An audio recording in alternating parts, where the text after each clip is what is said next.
Greetings, system failure listeners. Nate here and Brian over there for another exciting episode of the old System Failure Podcast. Brian, how are you doing this week, my friend? I'm doing pretty good, Nate. How are you?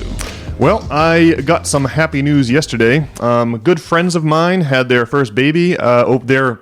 That we met them here in Maine, you know, when they used to live in Maine, but they have since moved back to their home country of Serbia. And I got a chance to fly out there and attend their wedding a couple years ago in 2023. And they had their first baby yesterday, so that's pretty exciting for me. I got to see a couple of pictures of the young lad. He looks a little bit, I think his dad said he looked like an angry young little potato. But, you know, give him a couple days, he'll come around. But wicked happy for them. So this man, who's my good friend, was one of the main inspirations behind actually to cease just talking with my friends like you, Brian, about the system failure constellation of ideas, this concept that economics defines reality, and to start this podcast and newsletter combo. And so just wanted to dedicate this podcast to the new baby Yanko, who's just arrived in this world less than 24 hours ago. So congratulations to them. I'm sure they're going to be way too busy to ever listen to this podcast, but we'll still put it out there in the ether for good vibes and good karma, eh? Nice. Oh, yeah. Congratulations, Vlad and Yelena. Yeah, well done. Brian, I guess we'll get right into the news here. Wondering if you saw the Breaking Points piece on this Huajiang Canyon Bridge out in China that they just completed this past week. You see this thing? I sure did. It's mighty magnificent. Yeah. Just for those who don't know, this is the biggest, tallest bridge in the world, so it's a new world record holder. It's this massive light blue suspension bridge over the Baipan River Gorge. And I don't know, I thought it was really cool. It sprays water off the side and creates this misty rainbow effect. It's got like a coffee shop and observation deck. It's got facilities for bungee jumping and paragliding. I mean, it really is something. It's like America during the Great Depression era when we were putting together like the Hoover Dam and the Golden Gate Bridge, and people, you know, those must have been heady times. And it must be heady times now for the Chinese seeing these architectural wonders go up. Well, it is like visiting the Hoover Dam. You know, it's like pretty darn impressive. Yeah. And they do like tours and they got a visitor center and whatnot. And so it's probably like 4 or 5 times more awesome than that, I would imagine. Yeah. Well, to the extent that it must make, you know, the American spirit swell with pride when the Hoover Dam and the Golden Gate Bridge go up during the Great Depression, and how it must make the Chinese swell with pride, you know, now that they have this Huajiang Canyon Bridge. There's like a deflating feeling that comes with being a denizen of a declining empire. Well, we had just embraced political gridlock and hopeless division, you know, amongst various political ideologies and dysfunction and mounting debt and ruthless exploitation. Yeah, it's like, man, it sure is disconcerting to look across the Pacific Ocean and see the Chinese creating these architectural wonders. Well, we ourselves seem to produce nothing but export nothing but, you know, it's like Sean Connery says in that movie Indiana Jones and the Holy Grail, where he's like, the armies of darkness will march all over the face of the earth. It's like, that seems to be the only thing we export now is the armies of darkness marching. Yeah, stormtroopers. Yeah. It is like, it's like being part of the Galactic Empire.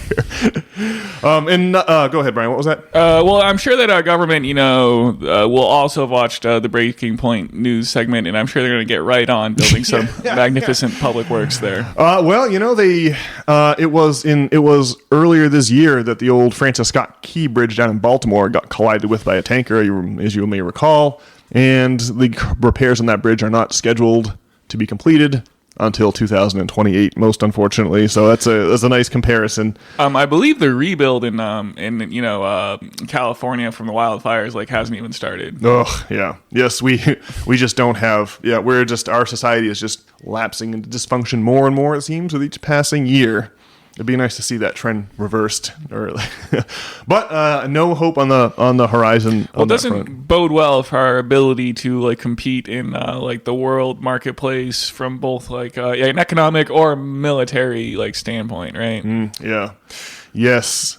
Yeah, it surely does not bode well. And to that point, the news out of Beijing, this is Saturday, the news out of Beijing late yesterday was that they're just going to cut us off from rare earth elements we need to produce virtually everything that has a processor.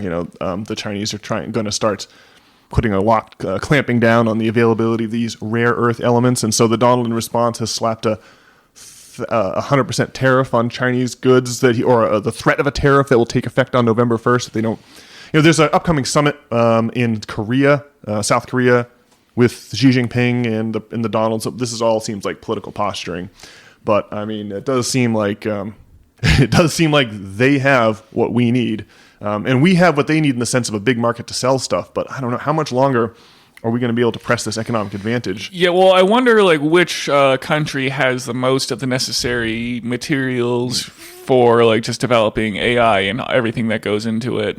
So like energy and I don't know, computer chips and what have you. And I don't know if it's like China who has the most of those things. Then we might be speaking Chinese soon. Maybe we'd do well to learn some Cantonese or some Mandarin. John Cena's way ahead of us on that front. Yeah, he sure is. That's funny. That reference, of course, is to... Well, John Cena had some movie come out, and he inadvertently referred to Taiwan as if it was its own sovereign nation. And just because, I guess, China's a big funder of Hollywood movies or whatnot, he had to do an apology video. This was like 3-4 years ago. I totally forgot about this. This is a great recall, Brian.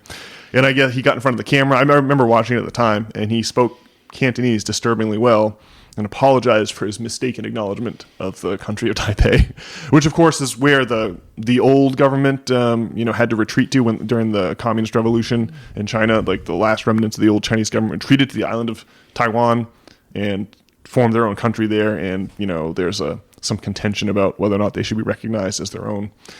The Chinese consider Taiwan part of China, but America considers Taiwan its own sovereign nation. And indeed, we do get a lot of our computer chips from Taiwan, right? There's an economic component to this too, and so we can't really afford to let the Chinese gain complete control over Taiwan. But I suppose we're exhausting, my knowledge of Chinese politics here. It just does seem like it's just interesting. To your point, like who's going to win this AI race? It seems like whoever wins is going to be in the position of global dominance, and whoever loses is going to be in a position of global subservience.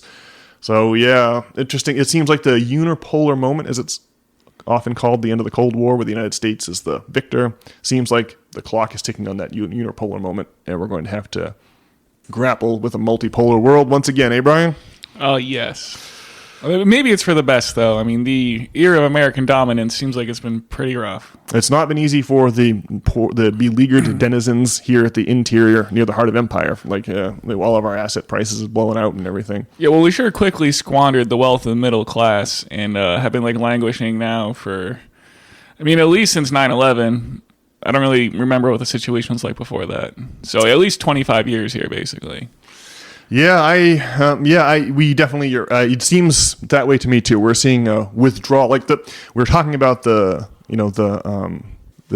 Great Depression a moment ago with respect to the new bridge in China, and it does seem like the New Deal legislation in response to the Great Depression created this working class by soaking the rich with taxes. I always like to remind everyone that the bill to pay for the New Deal was called the Soak the Rich Bill at the time, and it was so controversial that some of the factions of our wealthy elite families, of course, conspired to have a fascist coup, oust the Roosevelt administration, and install a dictator a la Hitler, who was at the time amassing power in Germany.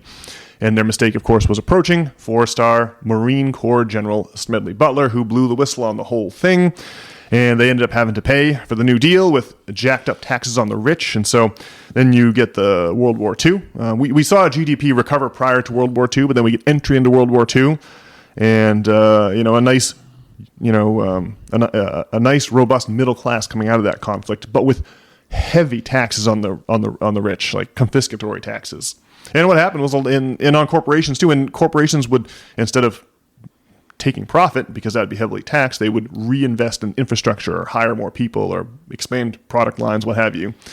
But then in the 1970s, the same wealthy elite that had conspired against President Roosevelt in the 1930s started rolling back that New Deal in earnest, busting unions, shipping jobs overseas, promulgating feminism, and to the extent that it promotes two incomes on every single mortgage contract and makes huge amounts of money for the banks. And then, of course, in the 1980s, the middle class, the capitalist class managed to, from all of those forces pushing down the cost of labor, which is really, the wages that the business owners pay to their workers are the same money that then the workers go out and buy the products of other capitalists, right? So really what's happening is, in concert, all the capitalists, eradicated the market for each other's products by rushing to pay as little as they possibly can to their workers. By the 1980s, you have the rise of the credit card and debt as a way of allowing the middle class to keep consuming apace, even though they're not being paid as much. But of course, that's just a stopgap solution, and we saw the lid come off that in 2008. And in 2008, when you have the bailout of all these massive financial institutions that were irresponsible with selling debt, that obviously gives rise to like the Donald and his whole crazy presidential candidacy in 2016. So yeah, there's definitely a connection here between the erosion of the middle class, and the history of the New Deal, and this new, Huajiang Grand Canyon River Bridge over in China. So yes, indeed. All right. Yeah, well, I think that I suppose that concludes the news for this week here, Brian. I do have an incident I want to relate to our podcast listeners that occurred on Tuesday night when I went to the UNE Dental School for my annual teeth scraping. My dental strategy, for like a long time, I just neglected my dental strategy, but I seem to have really good teeth. I went for 10 years without a single dental appointment of any kind. And when I finally went back to the dentist after a decade of absence, no cavities, no nothing. They just kind of scraped the calculus off my teeth, and I was good to go.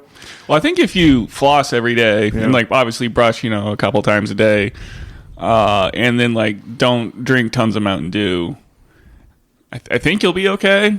It does seem like your teeth should be. I think it's sugar that destroys your teeth, right? Isn't that? I mean, I remember Chris Hitchens saying something to the effect of hunter gatherers, died of their teeth in their 30s. But I wonder if that's really true. Like Hitch will say clever things, like he'll talk about Oliver Cromwell chopping down the Christmas trees, but Christmas trees didn't arrive in England until the Victorian era. The Victorians kind of borrowed it from the Germans during that time. So in the 1600s, when Oliver Cromwell was Lord Protector, right, he wouldn't have been chopping down Christmas trees. But the point illustrated is that the man was a hardcore, Calvinist, Puritan type. Well, the Puritans thought that Oliver Cromwell wasn't quite extreme enough, so they had to get on a boat and come across the Atlantic. But he was a guy that didn't tolerate pagan celebrations during Christmas time, I guess was the point. But so I wonder if people really died of their teeth. I don't know. It seems like if you don't have sugar, will your teeth how will your teeth be destroyed? It just feels like maybe the food supply is what's ruining our teeth. Well, the one thing about the hunter-gatherers is they probably didn't have dental floss, right? Yeah. Yes, that's true. I'm sure that they certainly did not. But on the other hand, will not flossing destroy your teeth if you don't have sugar in your diet? I don't know. But just my only problems in life have come from, not flossing. So I see. Just floss every day, kids. I highly recommend that cocoa floss. That's what I have. I floss 2-3 times a day with it. And you can get it on Amazon. It's great floss. It's the best stuff out there. Stay away from that Oral-B. It's not the best. And also for toothpaste recommendations, I highly recommend the Marvis toothpaste from Florence. It's off the chain. You can get that on Amazon also. Marvis makes the best toothpaste. Brian, you may have seen such a toothpaste tube in my bathroom whenever you come around to visit. I did gaze upon it. Yeah. Highly recommend. It's great stuff. Well, anyway, so my annual check. So my strategy is to just go to the UNE Dental School here in Portland. You can go there and you'll get a student who's going to scrape your teeth for you. Now, the downside is that it's going to take them forever. It takes 2 or 3 hours versus half an hour for a normal dental cleaning if you go to some professional office. They have to stop every so often and have the professor come around and have a look and make sure they're doing it right. And they'll take forever. They'll take a sharp poker and they'll sound the pockets in your gum pockets, they'll reach up in between your tooth and your gum and just see how far up there is looking for gum disease, and it takes them forever, and it's really uncomfortable because they're not precise yet because they're 24 years old and just going to dental hygienist school. But the good news is that it's super cheap. It's $30, and you can, maybe additional $5 for fluoride and maybe additional $20 or $30 for x-rays if in fact you need x-rays. And their policy is that you have to get x-rays every 2-3 years or something like that. So I went on Tuesday and I got the bad news that I was due for x-rays. Now, I don't really necessarily have much of an issue with x-rays. It's just that the thing already takes like 2 or 3 hours because you've got the student is the one scraping your teeth. And if you're going to have them work the x-ray machine, it's going to tack on another half hour or 45 minutes. And it's easy to be jolly for the first hour or so. But after hours 2 or 3 of someone poking at your teeth constantly, you're just like, can we please hurry up? This is really uncomfortable. My jaw's aching. My gums hurt. Please, can we hurry up? So I was trying to convince them to let me put off the x-rays for another year. And the way that I phrased the concern was like, I'm concerned about ionizing radiation. That's what x-rays give off. Radiation is anything like light, like the light, any kind of light is radiation. It's electromagnetic radiation. The kind of light we worry about is the ionizing variety, like sunlight, that knocks electrons out of orbit of the atoms that make up your mitochondrial DNA, right? In the electrons, the electrons are what gives atoms, what sticks atoms together or repels them apart. And so if you mess with the valence of your stable atoms that make up the molecules that make up your mitochondrial DNA, you can end up with mutations, right? That's why people get skin cancer from being in the sun. So I was explaining to the student who quickly summoned one of the overlords to come around and hear my argument, my appeal instead, because she was just like, I don't know, man. Let me talk to my supervisor, which is what you get a lot when you are at the UNE dental school. Well, I was like, I'm really concerned. Life is about trade-offs. I literally said this. Life is about trade-offs. I said it in that kind of, I tried to be jolly, and not confrontational. Life is about trade-offs, and I really feel like, on the one hand, there are obviously benefits to be gained from dental x-rays. In my mind, I'm thinking every time they make me take an x-ray, obviously I had them 2-3 years ago at the same school. Every time I get the x-ray, they come back and say, wow, your x-rays are perfectly clear. What do you know? I guess it was useless to have you, sit in front of this machine giving off ionizing radiation. Well, of course, the dentists themselves or the hygienist themselves hides behind a lead-lined wall. So I was trying to just get them to let me put it off because it's just inconvenient. And I do think that ionizing radiation, like any dose of ionizing radiation is a roll of the dice. It could be the one that gives you the mutation that ends up leading to you, dying early, from cancer. And so I just explained, I'm really concerned about ionizing radiation. I'd much rather, I'd much rather create a collaborative environment, versus an authoritative one where you insist on certain treatments and I just have to accept them or I can't have, treatment here.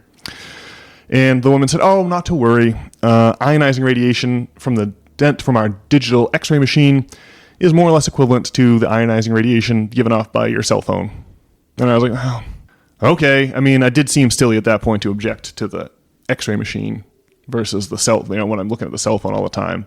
So I was like, well, I can't really argue with that. So I consented to the x-rays, and then the woman started, the woman who was my student, the overlord left, and the woman who was my student she proceeded to work the blood pressure. They have to take your blood pressure and everything as part of their rigmarole.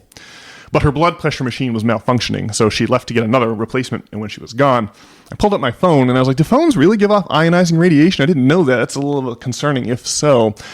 And it turns out that phones do not give off ionizing radiation, And so that brings me to this notion of informed consent, right? This notion of informed consent comes out of the Nuremberg trials after World War II, where they know the Nazis have been experimenting on people without their consent in some of the most disturbing episodes in all of history. And I told the woman, I said, well, I expressed my concerns about ionizing radiation, and your response was to compare it to cell phone use. But I'm just seeing here that cell phone use has no ionizing radiation. It gives off only non-ionizing radiation, like the lights in this room. And therefore, the comparison doesn't really seem valid. And she used escalatory language, saying that, no, I forgot an important part of the story. So jolly and non-confrontational was I during the initial phase of this, when I was agreeing to get the x-rays, that she took it upon herself to shake my hand. The overlord woman shook my hand, saying, well, thank you for being understanding, when she brought up the cell phone thing. And I was like, well, I can't really object to the x-rays if I'm getting the cell phone. So, all right, I'll take the extra 45 minutes and get it out of the way and pay extra, for the pleasure when I leave here. So she shook my hand, said, "Well, thank you for being reasonable," and left. But I had to. The woman came back. The student came back with the new blood pressure machine, and I was like, "I'm just seeing here on my phone that actually phones do not give off ionizing radiation at all, and that I've kind of received misinformation here as a way to elicit consent." And she said, "Let me bring the overlord back." She did. And then the overlord woman was like, "Well, it's a shame." She's like, "Well, your behavior now is a red flag." And I was like, "All right, I think the best thing for everyone here is for me to leave." And she printed off I should have brought it with me. The overlord woman, she was back-footed. She was clearly one of these people who just relishes being an authority. And she really seemed to take it personally that I was questioning what she said. So she went to ChatGPT and entered the following query, something like, what radiation is comparable to dental x-rays? And ChatGPT gave some answers like a banana, or living in a brick house, or flying on an airplane, but obviously living in a brick house or flying on an airplane may expose you to ionizing radiation somewhat, but it's over the course of several hours and it's all over your whole body versus a split second of concentrated radiation on one specific part of your body. And then the banana has just a tiny fraction of a comically tiny amount of ionizing radiation. It's not remotely comparable to the X-ray machine. So I saved that little piece of paper. So I left the dental clinic without my annual tooth scraping, but I wanted to get revenge on the authorities because just the whole COVID year was brutal. I remember I just hated having to wear masks despite there's no science behind that whatsoever. We did a lot of traveling, me and the lovely Tracy, during the COVID era. And I had an impacted ass load of people telling me how serious it was that I needed to wear a mask, especially on the airlines. But then they bring by the food and beverage cart and the mask comes off, and you're just like, this is bizarre. And so, I don't know, there's the quote from, there's Captain Picard's misquote of Moby Dick from the movie First Contact, where he says something like, "If Ahab's chest had been a cannon, he would have shot his heart upon the scarred hump of the great white whale." And that's how I felt on the way home. And I was like, you know what? I hate being talked down to. I cannot stand it. And especially in an instance where a patient is expressing valid concerns and trying to make a decision, trying to make some informed consent, to be misinformed by someone who clearly has no idea what ionizing radiation is. Like, this person, totally ignorant of what that means, obviously. I said, you know what? I'm going to send a note to the director of the UNE Dental School, which I did. So I thought I would just read. I was very proud of this letter, so I just thought I would read it here on the air. I just wonder what your reaction will be, Brian. You've not heard this, right? I didn't talk to you already about this. No. Yeah, no, you've not heard this. Okay.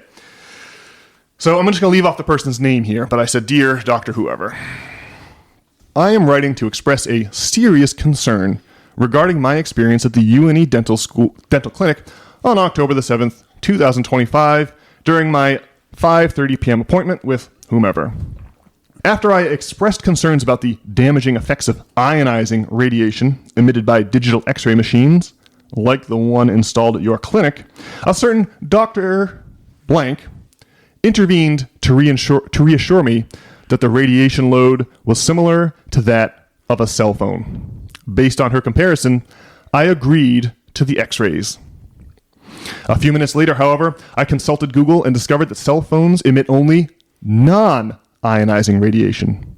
Dr. Blank's comparison of X-ray exposure to cell phone use was, therefore, both factually inaccurate and highly misleading. Realizing that Dr. Blank had used misinformation to elicit consent, I promptly left the clinic without treatment. Dr. Blank's inaccurate comparison constitutes a blatant violation of the legal and ethical principle of informed consent. I'd like your assurances that appropriate action is being taken to address and prevent this issue in the future. Sincerely, Nathan A. Knopp. P.S. With the understanding that this may not be possible, I'd also like to respectfully request a waiver of your policy requiring periodic x-rays for dental treatment at the UNE Dental Hygiene Clinic. After being misled by Dr. Blank, that is the only way I could ever feel comfortable returning there for treatment. And I received 10 minutes after I sent that email, I received a polite response from the director of the school. And she just basically said, Thank you for bringing this concern to my attention. I will investigate this further and get back to you when I can discuss this with the faculty team who oversaw your care last evening. Haven't heard back, been a couple days, but I expect that'll take a week or two. Now, I also have the option here of submitting a formal complaint to the state licensure board. I have the link all ready to go. But I wonder what you think, Brian. Am I way out of line here? Have I gone totally rogue? It just feels so good to finally strike back at just the authorities. I hate being talked down to by people that have no idea what they're talking about, but they've got some degree in their background, so they're the ones that get to make the shots. And it felt so good to strike back, to give them the old right there, Fred. Right. And the thought of this woman having to go into her director's office and explain herself fills me with just unparalleled joy. So I don't know. What is your reaction, Brian? I wonder. You got to give me the honest take here. Am I really a lunatic here who's totally off the reservation, or is it time that we started taking things back from the corrupt authorities and stopped letting them make decisions for us? Well, I guess I wonder if they have some kind of like requirement to X-ray you. Yes, they have a policy that you can't go more than 2 years without an X-ray. Okay. Well, is that like some kind of requirement, like on behalf of their like dental license, that the state requires them to do this, or is that just some kind of thing that they'd like to do? So there is. It's not. I don't think that it's an explicit requirement of like a dental licensure, but I do think that there is a standard of care that is a requirement for dental licensure, and that they feel that they cannot ethically or legally meet the standard of care without x-rays. And that's really up to their judgment. I believe that's true. But no matter what the case is, you cannot use misinformation to elicit consent, though, eh? Well, the thing that I want to do when I go to the dentist is be like, when they say they want to x-ray me, is be like, how about if you don't find anything, it's free. And then if you do find anything, I'll pay like 4 times whatever the normal charge is. Something like that. Yeah, see, that's what I suspect is that's such a good point, because I just feel like a lot of this is selling us their x-ray service, because it's wicked expensive, and they have bought these super expensive x-ray machines, and they need to recoup their costs. And so I just feel like there's some amount of that in this, if that parlance makes sense, eh? Well, if they are like required to x-ray you, I mean, I guess I can sympathize with a woman just trying to tell you anything. I mean, obviously she probably shouldn't make things up. Yeah. But if the only way for you to get any dental care is to be x-rayed, I mean, I can see why that would happen. She must have been like, all right, well, I put that dog to bed. There's no way this is going to come back to haunt me.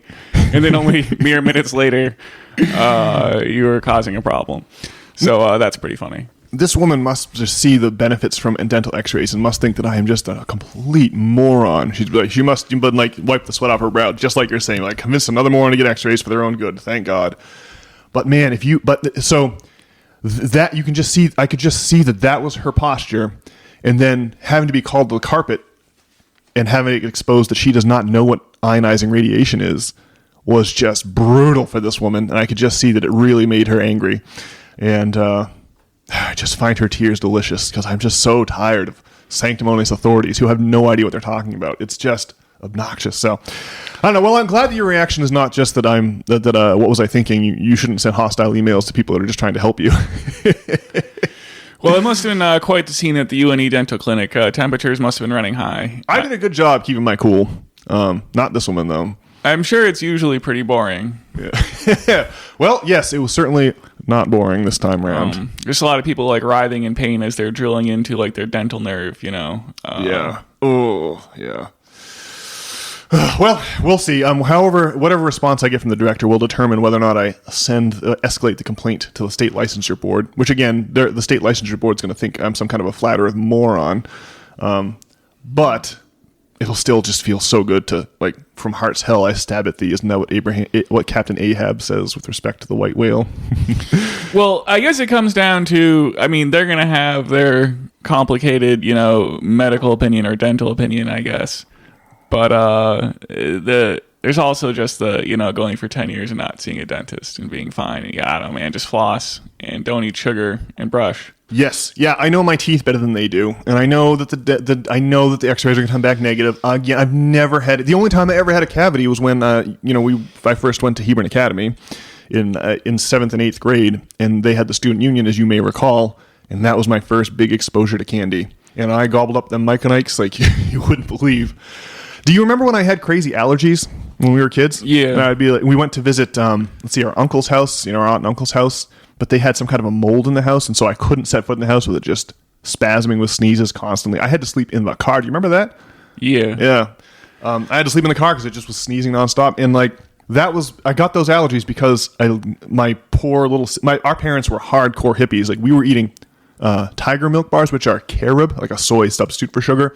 Like our parents went out of their way. It got better by the time you came up through, elementary school. But in my elementary school experience, it was nothing but the alternative hippie stuff from the co-op and no real candy whatsoever. And I could never get my hot little hands on any candy. And so when I got to Hebron and was unsupervised, I went hog wild and developed histamine responses and allergies, bad acne, and also I got cavities for the first time. Yeah. In middle school, I had to get drilled a couple of times for cavities. But I haven't had any since. I realized the sugar was a horrible poison at some point, stopped eating it, and no more cavities. Haven't had one for, it's been 3 decades since I've had, 3.5 decades since I've had a damn cavity. Please, can we dispense with the ionizing radiation is what was going through my mind the other night. I guess I would probably just not go back to the UNE dental clinic if it were me, but I don't know. I like that you asked for a waiver if you go back. You really want to go back to that UNE dental clinic. I want to save money. I don't mind burning 2 hours, and having this person tediously scrape my teeth if I can. It's like $35 for a cleaning or the price alters a little bit every year, goes up a bit every year, but that's a great deal. Well, I hope that they grant you a waiver and you go back and you get to see that woman again. Maybe you guys can turn this around and become friends or something. Or I really don't see how this is going to end without me being blacklisted from the clinic. Especially if I submit that complaint to the state licensure board. Yeah. I'm sure I probably had my last go around in there. I'll have to get a real dentist going forward. But man, it felt good. I just after I sent the email, I was literally hooting in the house, woo! It felt I got a crazy high from it. So I don't know. All right. Suppose we take a short break, Brian, and we come back. We've got we have intrigue with UFOs to talk about. So this is going to be awesome. Can't wait for the second half.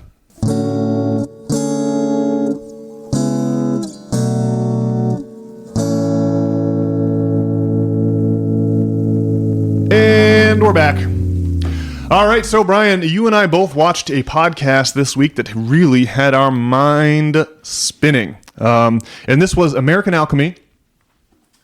And on American Alchemy, this man, let's see, what's his name? Hang on. It's like Jorgensen. I downloaded his books here. Jorjani, yeah. His name is Jason Jorjani. He calls himself a philosopher. And he was obviously this American Alchemy podcast. The man, Jesse Michaels, who runs American Alchemy, he used to be the producer for Eric Weinstein's The Portal podcast. So he's got great connections. He's had conversations with every major muckety-muck in the UFOlogy field, or all of the people who figure into the ongoing state of the UAP situation.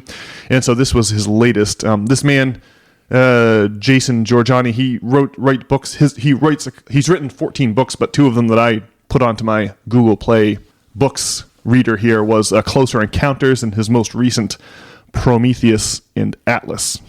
So, okay, just to lay a little groundwork here, the idea behind system failure is that economics defines reality. And one of the things that I often one of the ways to explain that is when you have a relationship of servant to master, that implies that there's sort of that often implies that there's a fugazi on, right? That someone is being fooled, right? That there is a flim-flam at the heart of the class structure of society.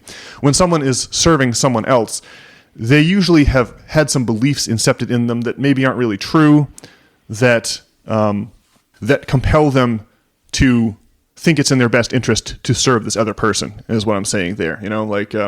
Obviously, if you are serving someone else, it's because you believe it's in your best interest. And a lot of the time, the reasons that you believe that you need to serve this other person just ain't so. And so the core contention here is that we are in there's like obviously there's like people who slave in the lithium mines of Central Africa, right? Like in the Congo, that just lead horrible existences. And then there's, the poor people, in the United States, we got like our lower classes. We got the people who can't afford shelter and are strung out on fentanyl, wandering on the sidewalks. Then you've got regular poor people who have like an apartment, maybe they got to work a couple of jobs to make ends meet. And then you got people who are in the middle class who maybe own one house, but then both parents work to raise a family or something like that. And then maybe you have the upper middle class where your doctors and lawyers, where maybe only one person really has to work, and you have a really nice house and maybe even a vacation home in Florida. And then you have like the 1% and the billionaires all layered on top of this. So there's this whole strata, from the lowest of the low to the highest of the high. And I just think that perhaps we are not, neither the top nor the bottom of this strata are within sight. All right. Well, and of course, there's all kinds, like when you think of like the Roman Catholic Church during the Middle Ages, well, they had a bunch of ideas that may or may not be true, that nonetheless were a critical part of the economic infrastructure of feudalism, right? The three famous estates of the Middle Ages are what? The peasantry, the nobility, and the clergy, right? And the clergy play the important role. I always loved Professor Richard Wolff's take on this. The way that the Middle Ages worked is that you worked 3 days of the week on behalf of your feudal lord, 3 days of the week to feed your family, and on Sunday you proceed to the church pews, where you sit uncomfortably for a few hours and hear about how this is exactly how God wants everyone to live their lives. So it's important to keep paying your duties to your feudal lord. Don't keep shipping those wagon loads of grain into the castles, in other words. And so the idea here is that we cannot see, we have no line of sight, either the top or the bottom of this vast class structure, and that we have and that the class structure itself is some kind of an ideological construct. And so I think the idea on offer in this podcast is that that humans themselves are hybridized animals created by an upper class we cannot see, that are here to labor on behalf of that invisible upper class, right? And that in this case, the upper class is like the alien type. So my mind was spinning. This was a hell of a convertible to take for a test drive, right? It's a pair of glasses to try on. And when you start, I have to read this man's books and decide what I really think of him, but this raft of ideas is fascinating, the way that it maps onto history. Yeah, well, there's this idea that like humans were bred by aliens to like mine gold, basically, to take back to Zeta Reticula for, I don't know, some nefarious purposes or something. Yeah, this is the famous Zecharia Sitchin thesis, that our strange obsession with gold is a genetic thing, and that our job here is to accumulate that element on behalf of our alien overlords. Right? Now, I don't know, I've never read Zecharia Sitchin, but that's his famous thesis, and I don't know if Jorjani subscribes to that thesis or not, but he at least subscribes to it insofar as this man described the Elohim, the Nephilim of the Old Testament as that, right? And this is, I have the quote from Genesis here. It's let's see here, Genesis. Genesis chapter 6 verse 4. Genesis 6:4. This is the King James version, and it like Genesis is bizarre. Another quote from Genesis has, God wandering around the Garden of Eden, saying, "What if Adam and Eve eat the fruit from the tree of knowledge? They may become as we are." It's odd that God's talking to himself in the plural. No explanation for this. That's just what it says. And we're going to come back to this idea of humans becoming as the gods are at the end of this discussion with respect to psychic abilities and whatnot. So let's not lose sight of that flag in the mountain, eh, Brian? So here's the quote. Genesis chapter 6, verse 4 is, quote, "There were giants on the earth in those days, and also after that, when the sons of God came in unto the daughters of men, and they bare children unto them, the same become mighty men, which were of old men of renown." This is literally talking about angels, impregnating human women. It's just like the story of Zeus. It's like it's a common theme.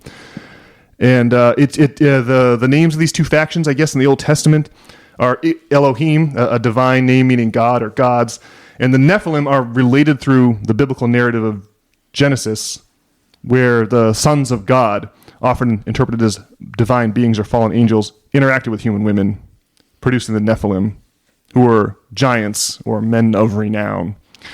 So the idea here is that the aliens have always been here, all throughout history, and they used to call them angels and demons. And that there's not just one aliens, there's multiple factions of them. Some of them with humans good intention, some with good intentions in heart, and some with evil intentions to enslave humanity. Seems like a pretty wild idea, but when you start cracking some history books, you are like, well, I mean, there is like Ezekiel's account of that wheel spinning in the sky. It does seem there is. We'll go through some of it here. There's this idea that. There's this fact that Charlemagne considered declaring war on the tyrants of the air.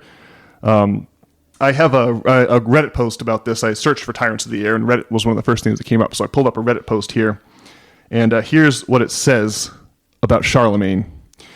Charlemagne considered declaring war on the tyrants of the air. In the early 9th century, a group of 3 men and 1 woman were reported to have come down from aerial ships in the city of Lyon in France, or Lyon, France, Lyon, Lyon. I'm trying to get my French pronunciation right here. The mob that gathered accused the visitors of being evil magicians who wanted to ruin their crops. But the visitors insisted they were ordinary, peaceful people from the same country who had been abducted by magical men and taken to a place in the sky called Magonia. Before the mob became violent, Bishop Agobard of Lyon came running to the scene.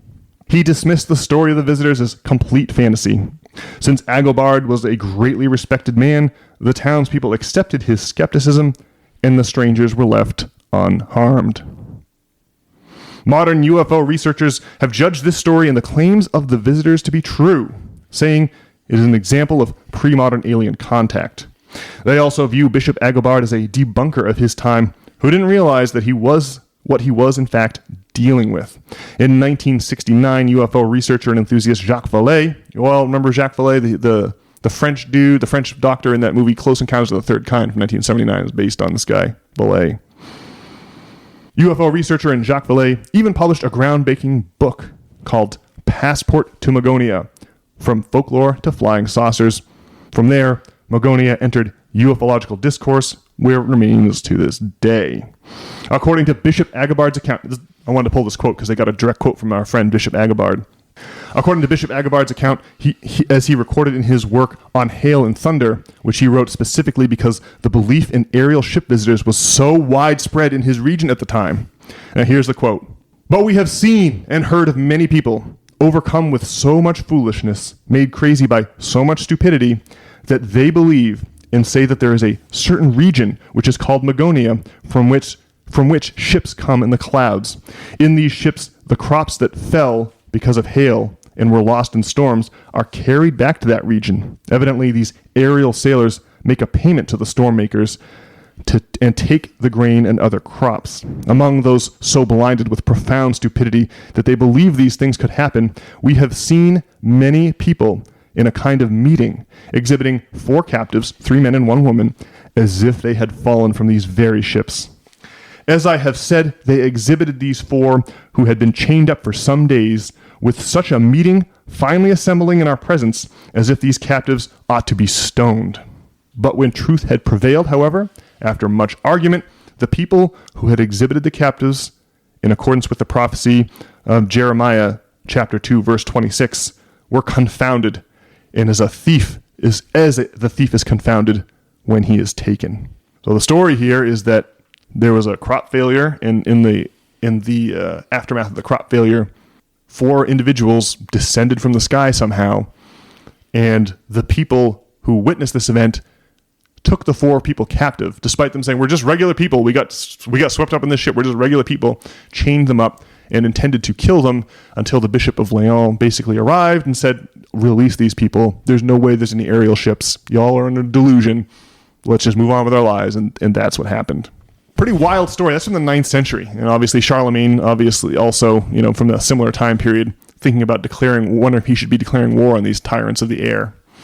The contention on offer by our man Jorjani on the American Alchemy podcast this week is that the Graham Hancockian reset of civilizations has something to do with it. When people become too technologically advanced, the ill-meaning aliens somehow affect they knock down human civilization, right? Just in the way like the Noah's flood story. They knock down human civilization to keep us from becoming, as it says in the Old Testament, as we are. So that's the first part, Brian. What do you think about that? Your mind must have been blown just as much as mine was. I am confident in saying that because you sent me a text to that effect that got me really excited to listen to this podcast. Well, it's like the Tower of Babel story there. Basically. What is the Tower of Babel story? God had to smite this tower that spread all the people across the world and have them speak different languages because otherwise they were going to build a tower to reach God. Yeah. I don't remember where in the Bible that is exactly, but it's kind of a common trope. Yeah. That's a good one. I'll have to figure out which book it is that talks about that too. I shouldn't be surprised. It's got to be one of the earlier ones, but yeah, this idea that you don't want to get too close to, you don't want to get out over your skis and get too close to heaven. Well, anyway, I think the UFOs are pretty obviously real at this point. I mean, if you've watched Commander David Fravor talk about these things and what's going on, and we need to figure out how to understand ourselves in a post UFO world, basically. So I don't know. I'm all in, basically. Well, there's no doubt that we are being kept in the dark, right? With last November, there was all those lights over New Jersey. We all don't know what those things are. Clearly, we're being kept in the dark, and we are not being granted a line of sight into what's really going on. The question is, what is being hidden from us? Is it the fact that the reality is not at all what we suppose it to be? Again, I just want to highlight the economic element of this, right? There's clearly some element of this where the authorities would like us to continue going to work to make them money and not wonder about the true nature of the cosmos or the human story or any of that stuff. So we're kind of being kept in the dark as part of us being kept in control. And part of the reason to be kept under control is so that you can continue to generate money for those above you in the great hierarchy, the great class structure of human civilization. Well, to be fair, I don't think I've heard it said that there's 7 security clearances above the president. Wow.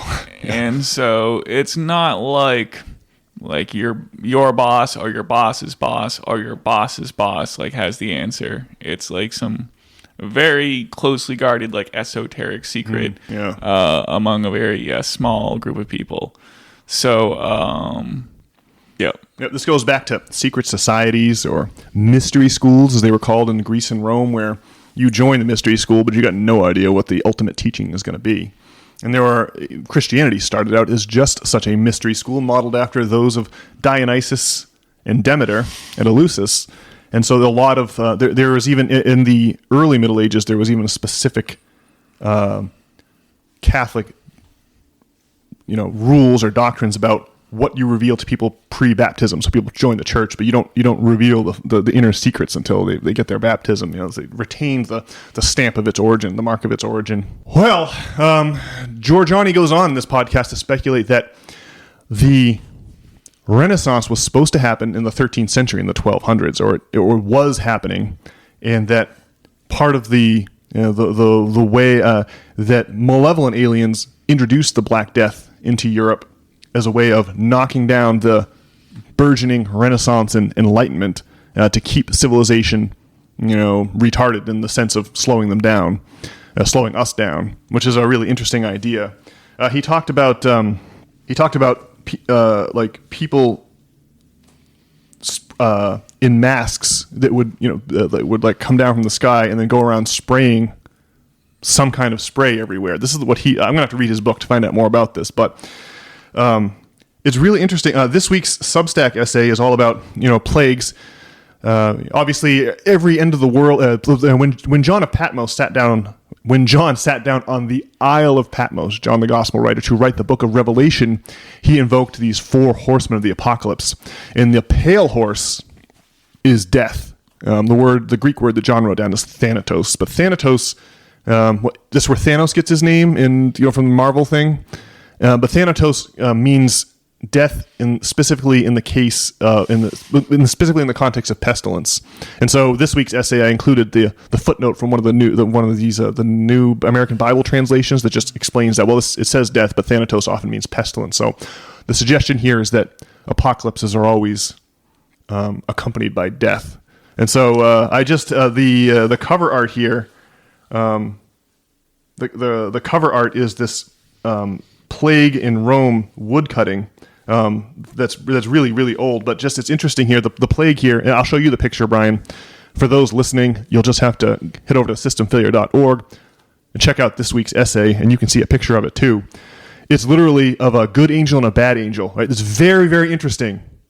There's a good angel pointing at a door and a bad angel bearing a lance in the door. And this is supposed to be marking which houses are supposed to be afflicted with a horror and which will be spared, right? So it's like this plague in Rome. It started out as a woodcut, but it's been reinterpreted many times as a painting, and it's specifically referring to the Antonine or Cyprian plagues that marked the collapse of the Roman Empire in Europe. And it's interesting that they express it as this duality, right? The Nephilim and the Elohim, the bad angels and the good angels. And the idea that Jorjani, expounded on this American Alchemy podcast was that the idea was to try to put a lid on the burgeoning Renaissance Enlightenment and keep humankind from realizing what's really going on. Just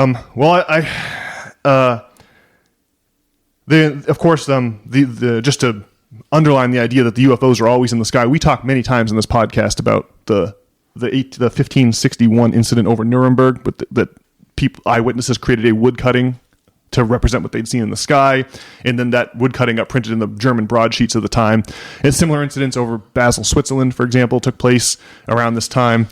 So the idea is that we've always been attended by these UFOs, whether you're talking about 1947 in Roswell, or you're talking about Ezekiel, or you're talking about the Black Death, or you're talking about the Carolingian dynasty of Charlemagne.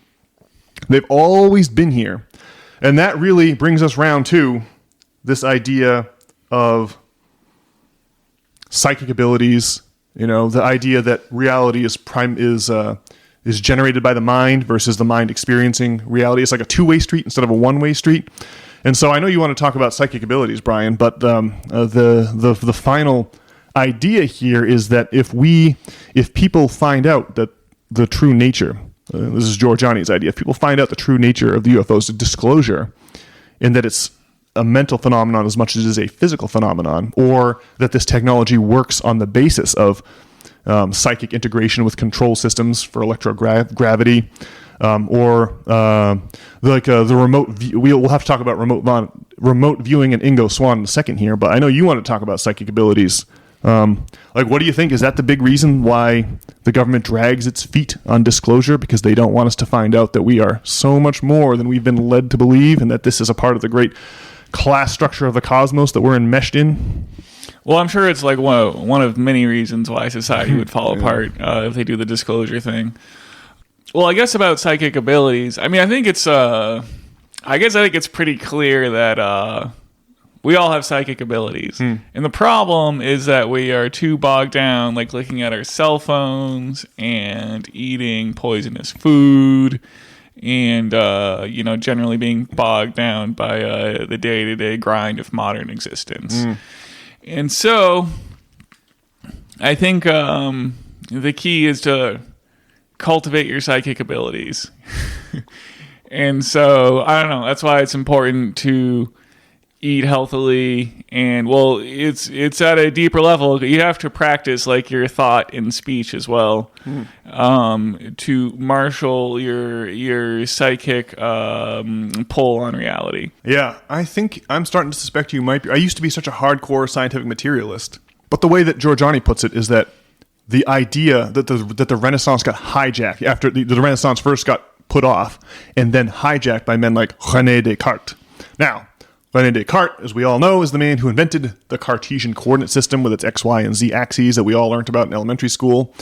Also the guy that thought up the foundation of all Western philosophy, cogito ergo sum, I think, therefore I am. And what's the story of our main man, René Descartes? Well, he started out as a sellsword or a mercenary who joined a Habsburg army in 1619 after the defenestration of Prague and the outbreak of the 30 Years' War.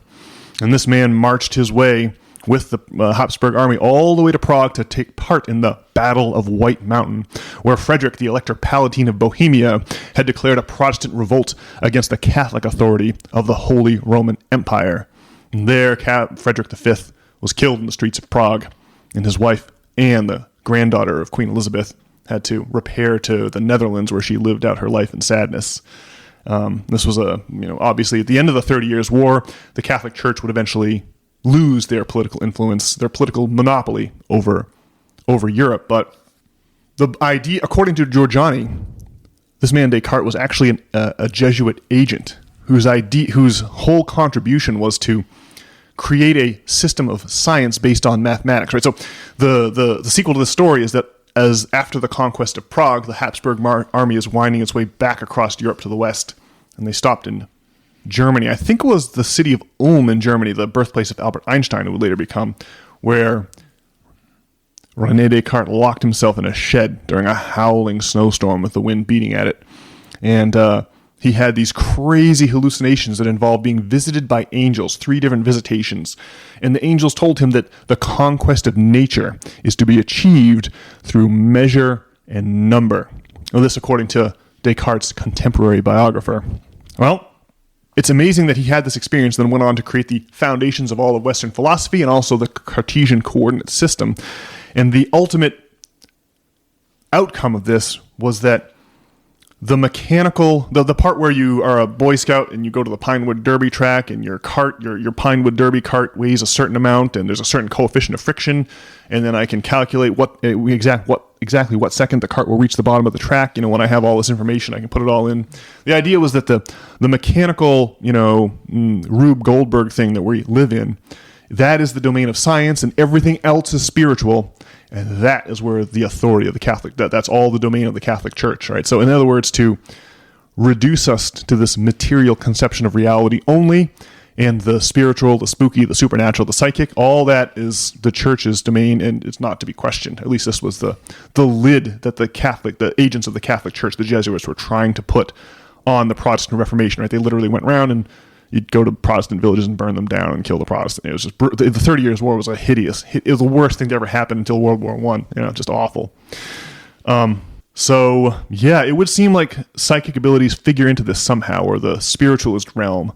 Like we are assured, I think, as part of keeping us affixed or enmeshed in a broader class structure, we are assured that these things are just for kooks and loonies. I believed this until relatively recently in my life.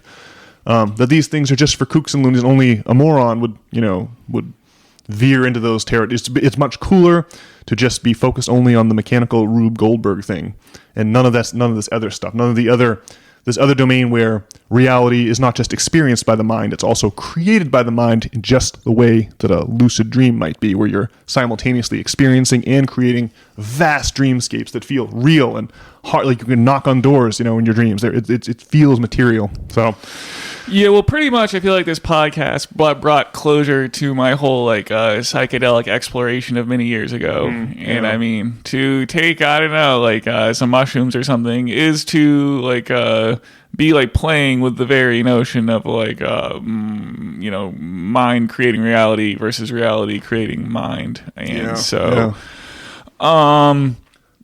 that's a big part. Go ahead, carry on. I don't know. It was hard to fathom what it all meant at the time. And, I don't think that doing mushrooms is an actual substitute for cultivating psychic ability. But, and I think that psychic ability, it's probably not really using your mind to bend a spoon. But I don't know. There's something about the reality you're creating for yourself, though, and how things unfold or something like that is probably where it is. Although I don't know, maybe if you harness your powers, you'll be Avatar or something, and shooting fire from your hand. I don't know. It'd be nice. I wish. Well, according to Dr. Jerry Brown in his book, The Psychedelic Gospels, the church didn't even pretend that it was about anything but mushrooms until like the time of the Spanish Inquisition.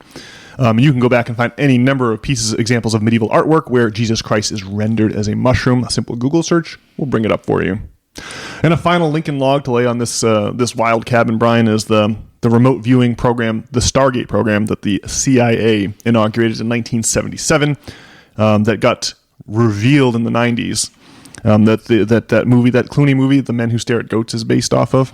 Well, according to the testimony of Ingo Swann, who was one of their star remote viewers, the remote viewers were able to detect the presence of the Russian Typhoon double-hulled submarine prototype in one of those cold water ports up in Russia, up in the Soviet Union, before any other military intel had discovered it.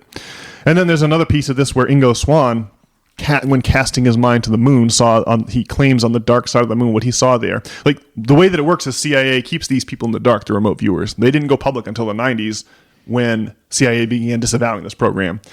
And the way that it works is that they give you some pictures that suggest where you need to look, where you need to cast your mind, but the person doesn't really know. You know, they get some clues, but the person doesn't really know where they're trying to cast their mind. And this man said one of the places he was compelled to visit as part of his CIA employ was the dark side of the moon, where tall, statuesque, super, Nordic-looking aliens were overseeing slave labor on the part of some ragtag and beleaguered human slaves who were, doing manual labor. That there are these vast structures on the dark side of the moon that we cannot see. And of course, Jorjani speculated that part of the reason that the moon is like exactly the same size as the sun, giving us those eclipses from our perspective. The moon is it's the perfect size to compensate for the distance of the sun to the earth, and so we get those perfect eclipses periodically, those perfect solar eclipses, and that maybe this is part of maybe it's some kind of an artificial structure. I really felt like I was going crazy listening to that bit. That I was like, that's no moon, that's a space station. That's really what this man is saying. But wild stuff, man. It was really a great podcast. I highly recommend everyone hit up American Alchemy with our friend Jesse Michaels, and just. Like I said, I wouldn't go just believing everything this man says, but it's interesting to consider. Like I say, it's a fun convertible to take for a test drive, or a fun pair of sunglasses to try on, because you can always take them off. Well, there's the bit where they like detonated some kind of explosives near the moon, and it like rings or something. That was that's beyond dispute. The Earth, the moon appears to be, there's some issue with the density. This was the Apollo program. They smacked something into the moon, and it they could detect pressure waves coming off it, so it like rang or something like that. Just very odd. Well, anyway, also you can see that the craters on the moon, they don't like cut into the moon; they're just like very wide. Yes, and so there's like it's not like made of earth or something that just corrodes away, or there's something going on there. You'd expect a crater to be like a half sphere, where it blows out, it digs down as much as it digs out, to the side. But that's not what you see on the moon. You see really, really oddly shallow craters, given the massive size of them in terms of circumference that we can see. Yes, I don't know. Well, remote viewing is, I don't know. Well, I was trying the remote viewing app, and I had the first one with a kitty cat there. That went well. The last one I did, the thing is, you go to remote view, and I don't know, just stuff starts popping into your mind, and it's hard to, I don't know how these remote viewers settle on one thing when they're actually doing it is the tricky part. And then there's a thing where you draw a picture and you generate, then there's two images, and you're supposed to try to decide which one you're trying to remote view. And one was this AI slop of a couch. It was some weird, it was a couch, but with different couches were spouting out of it. And then the other thing was just something normal, like a building or something. I was like, well, I'm sure that it's not the AI slop of the couch, but it was the AI slop couch. And I don't know how you're supposed to remote view something like that. But I don't think remote viewing is super important, although probably these people do know what they're doing. Obviously, they found the plane or whatever. A Typhoon class submarine. And I wouldn't be... Yeah, the dude was also doing remote viewing on Mars, and there's this idea that there's some nuclear holocaust happened on Mars, and so people moved to Earth, and they set up the moon to stabilize the orbit and what have you. It's all very interesting. I wouldn't worry about remote viewing. I would just... It's just that the being bogged down by like going on Reddit and Twitter, it's gunking up your ability to like to realize things in this world, to like sort of materialize or realize or bring into being the vision in your head or something. And so I think the biggest thing, I mean, that's just like that's ultimately what it is. That's like what they're trying to keep a secret, is that I don't know, it's like it's at least psychic ability at that level. And so, yeah, I think, I don't know, being in tune with your body and like not poisoning yourself is really important. Especially if you want to stay out the dental school and avoid those x-rays. Indeed, yeah. Last point is that Ingo Swann and remote viewing figures heavily into Dan Brown's new book, Secret of Secret, which is all about this idea of non-local consciousness, where your brain is more of an antenna than a hard drive. Everyone should check out that book, because you can find out a lot more about remote viewing and the history of the Stargate program by reading that. So, a lot to cover today, Brian. It was really a mind-bending conversation. I definitely enjoyed this one. Yes. All right. Well, at this juncture, I will invite you, our valued listeners, to migrate your web browsers over to systemfailure.org. There you can read the weekly essays written by yours truly, and, should you so desire, sign up to even receive them every Sunday morning in your email inbox. Also, if you want to get in touch with either Brian or myself and let us know how out of line we are by rebuking our dentists who are only trying to help, you can accomplish that over on the About page at systemfailure.org. We hope to see you all online before we come back next week with another exciting edition of the System Failure Podcast. All right, everyone, have a fantastic week. See ya.